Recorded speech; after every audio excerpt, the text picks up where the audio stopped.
Question 15 in the given figure A B parallel C D prove that angle B A E minus angle E C D equals to A E C. ठीक है, पहले हम लोग क्या करते हैं, इसको प्रूव करना है ना, पहले इसको देख लेते हैं ये अपने फिगर में कहां पर बी ए ई, देखो कहां पर बी ए ई, ये वाला एंगल है। ठीक है, ये वाला एंगल माइनस है ई सी डी कहां पर है, ई ये है, सी ये वाला एंगल। ठीक है, ये आपस में क्या हो रहा है, माइनस हो रहा है। इक्वल है किसके, ए ई सी के। ए कहाँ है, यह है ए, ये है ई, ये है सी, इसके बराबर है। ठीक है, हमको यही प्रूफ करना है। ठीक है, चलो हाँ, क्वेश्चन कह रहा है कि जो ए बी लाइन है वो पैरेलल है किसके, सी डी के। ये है ना इतनी लाइन। अब हम लोग क्या करते हैं, इसको और थोड़ा सा बढ़ा देते हैं, तो ये पूरी लाइन क्या हो जाएगी, पैरेलल हो जाएगी इसके। ठीक है, तो इसको हम लोग बोल देते हैं एफ। इसको हमने क्या बोल दिया, इसको एफ बोल दिया। तो जब हमने इसको यहां तक बढ़ाया तो यहां पर भी एक एंगल बना। फिर हमने देखा ये वाला एंगल और ये वाला एंगल आपस में क्या हो जाएंगे, इक्वल हो सकते हैं। कैसे हो सकते हैं, क्योंकि ये करस्पॉन्डिंग एंगल होते हैं ना, आपस में इक्वल होते हैं, तो ये करस्पॉन्डिंग एंगल है। चलो इसको हम लोग करते हैं, फिर समझते हैं। सबसे पहले लिखेंगे गिवन, जो हमारे पास गिवन है। गिवन है ए बी, ठीक है, parallel C D.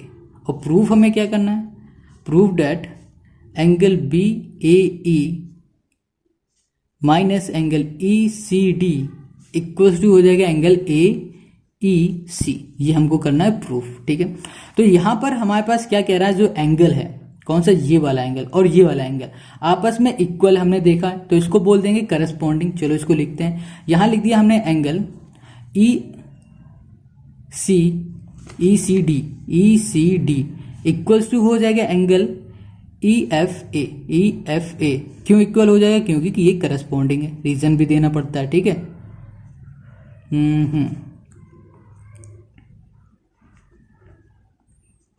Corresponding angle.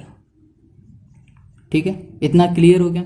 तो ये दोनों आपस में इक्वल है। अब बात करते हैं हम लोग एंगल ई या फिर बोलो बी ए ई की। तो यहां लिखा हमने एंगल बी ए ई, ठीक है, इज एन एक्सटीरियर एंगल। किससे एक्सटीरियर, अभी बताते हैं। एक्सटर्नल, क्योंकि एक्सटर्नल है बाहर की तरफ, देखो ये बाहर बन रहा है ना, तो ये बोलेंगे external angle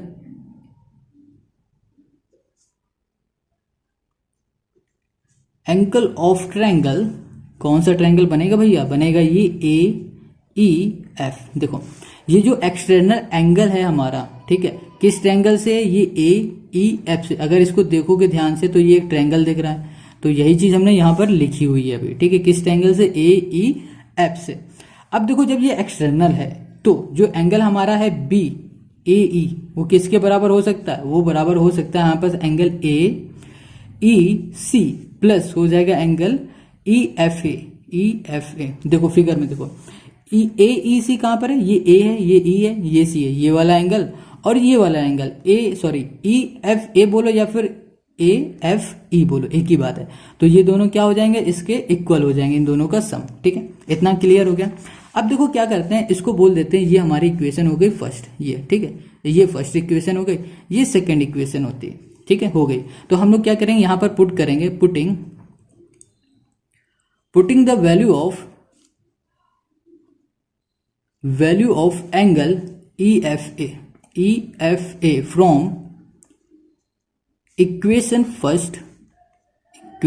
first and second.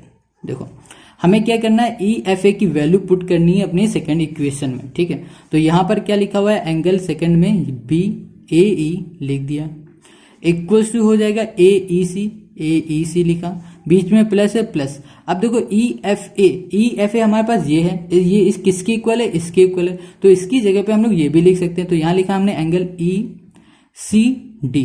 ठीक है, इतना क्लियर हो गया।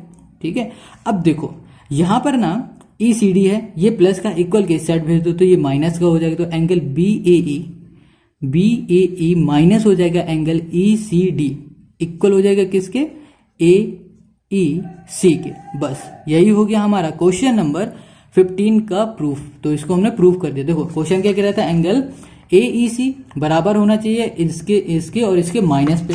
तो एंगल ए ई सी हमारा इक्वल है किसके, angle B A E minus E C D के। ठीक है, तो क्वेश्चन नंबर 15 का हो गया हमारा आंसर। तो हम लोग question 16 in the given figure A B parallel C D prove that P plus Q minus R equals to 180 degree. अब देखो जो हमारे पास फिगर है ना उसमें कह रहा है जो ये P है ये प्लस Q है माइनस R है इक्वल्स टू 180 डिग्री, इसको हमें प्रूफ करना है। ठीक है, देखो इसको प्रूफ करने के लिए बीच में हम लोग सबसे पहले क्या करेंगे, यहाँ पर एक लाइन खींच देते हैं। ठीक है, जब हमने ये लाइन खींची तो एक तरह से ये जो हमारा पूरा एंगल था वो अब आधा यहाँ हो गया आधा यहाँ पर हो गया। ठीक है, तो ये F है तो इसको हम लोग K बोल देते हैं, कुछ भी नेम लिख दो अपनी मर्जी से। अब देखो यहाँ पर AB जो पैरेलल थी CD, अब AB पैरेलल हो गई KF के और KF पैरेलल हो चुका है CD के, मतलब ये तीनों आपस में अब हो चुके हैं पैरेलल। ठीक है, तो यहाँ पर जो भी गिवन है वो हम लोग लिख देते हैं पहले। ठीक है, गिवन हमारे पास क्या है क्वेश्चन में, गिवन है AB पैरेलल CD।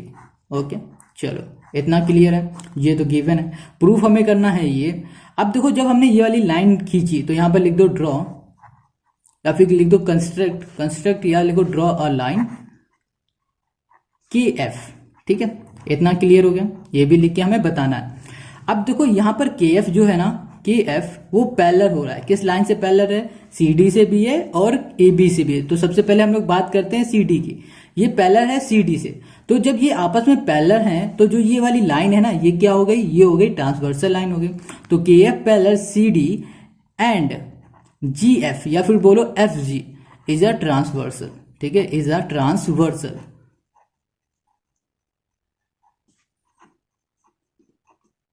ठीक है, इतनी बात क्लियर हो गई।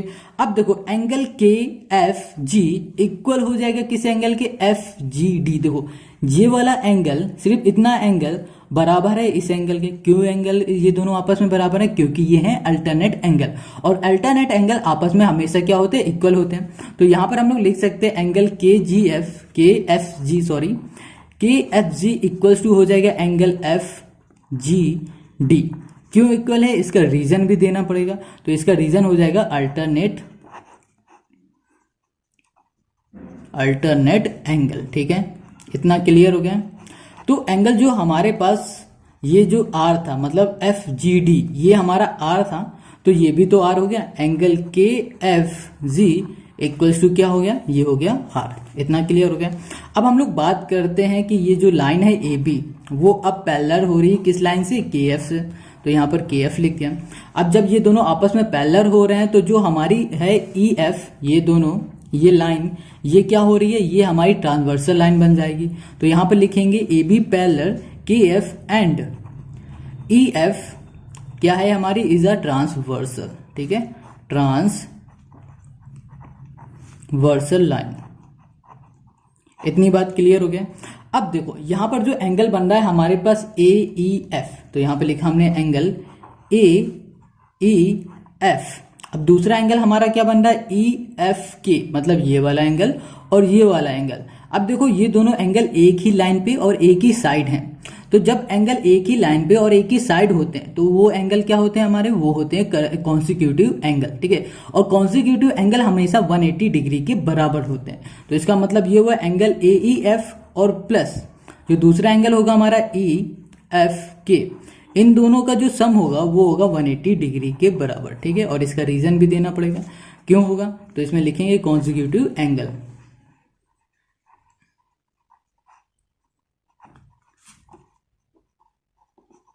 ठीक है, इतना क्लियर हो गया। अब देखो यहाँ पर जो हमारा AEF है वो है हमारे पास P, तो यहाँ पर P लिख दिया, प्लस कर दिया हमने एंगल EFK इक्वल्स टू लिख दिया 180 डिग्री। अब देखो P हमारा प्लस का इक्वल के साइड भेज देंगे तो ये हो जाएगा माइनस का, तो यहाँ पर EFK हो जाएगा 180 माइनस P। इतना क्लियर हो गया ये दोनों। तो इसको हम लोग बोल देते हैं फर्स्ट इक्वेशन। ठीक है, और इसको बोल देते हैं हम लोग सेकेंड इक्वेशन। अब क्या करते हैं, इन दोनों को आपस में ऐड कर देते हैं। तो यहां पर लिखेंगे एडिंग फर्स्ट एंड सेकेंड। ठीक है, चलो फर्स्ट एंड सेकेंड। तो पहली जो इक्वेशन थी और दूसरी इक्वेशन को हमें क्या करना, ऐड करना। तो यहां पे लिखेंगे एंगल KFG प्लस कर दो एंगल, ये एंगल हो जाएगा EFK। ठीक है, इक्वल्स टू क्या है 180, यहां पे लिखा 180। ठीक है, माइनस P लिखा, और ये क्या है हमारा R यहाँ पर क्या हो जाएगा, प्लस R हो जाएगा। ठीक है, अब देखो ये KFG प्लस EFK है ना, इन दोनों जब ऐड करेंगे तो हमारे पास देखो कौन सा एंगल आने वाला है। KFG देखो कहां पर है, ये K है, ये F है और ये G है, मतलब ये वाला एंगल। ठीक है। अब देखो दूसरा हमारे पास था ई एफ के, ई ये है, एफ ये, के ये है, मतलब ये दोनों एंगल, अब इन दोनों एंगल को जब हम लोग ऐड करेंगे तो एंगल क्या बनने वाला है, तो एंगल बन जाएगा ई एफ जी, क्योंकि ये पूरे एंगल की बात कर रहे हैं। तो यहां पर लिखेंगे हम लोग angle E F G equals to, ये हो जाएगा 180, ठीक है। यहाँ लिखा 180 माइनस पी और यहाँ कर दिया प्लस आर, ठीक। अभी तो हमारी इक्वेशन प्रूफ नहीं हुई, तो हम लोग क्या करेंगे, सबसे पहले जो हमारे पास ये पी और आर है इसको उठा के यहाँ पर ले आते हैं, ठीक है। देखो पहले जो ये क्या है, ई एफ जी है ना, ई एफ जी हमारा क्या था, क्यू था ना, तो ई एफ जी की जगह पे हम लोग क्या लिख सकते हैं, क्यू लिख देते हैं। तो यहाँ पर हमने लिख दिया क्यू। अब देखो ये हमारा क्या है, पी माइनस का इक्वल के साइड आ जाएगा तो ये प्लस का हो जाएगा, तो प्लस पी हो जाएगा, ठीक है। अब ये हमारा प्लस का इक्वल के साइड ले आएंगे तो ये माइनस आर हो जाएगा, सिर्फ बचेगा क्या यहाँ पर, यहाँ बचेगा 180 डिग्री, ठीक है। अब देखो ये ना हमारा हल्का हल्का अपने क्वेश्चन की तरह दिख रहा है, ठीक है, जो भी हमें प्रूफ करना था। अब इसको हम लोग अरेंज करके लिख देंगे तो हमारा ये हेंस प्रूफ हो जाएगा, मतलब पूरा आंसर सॉल्व हो जाएगा। तो यहाँ पर लिखेंगे पी, ठीक है, प्लस कर दिया क्यू और यहाँ लिख दिया minus R equals to 180 degree, hence proof. और यही हो गया हमारा क्वेश्चन नंबर 16 का आंसर, ठीक है। तो क्लियर हो गया क्वेश्चन 16। अब हम लोग मिलेंगे नेक्स्ट वीडियो में, ओके।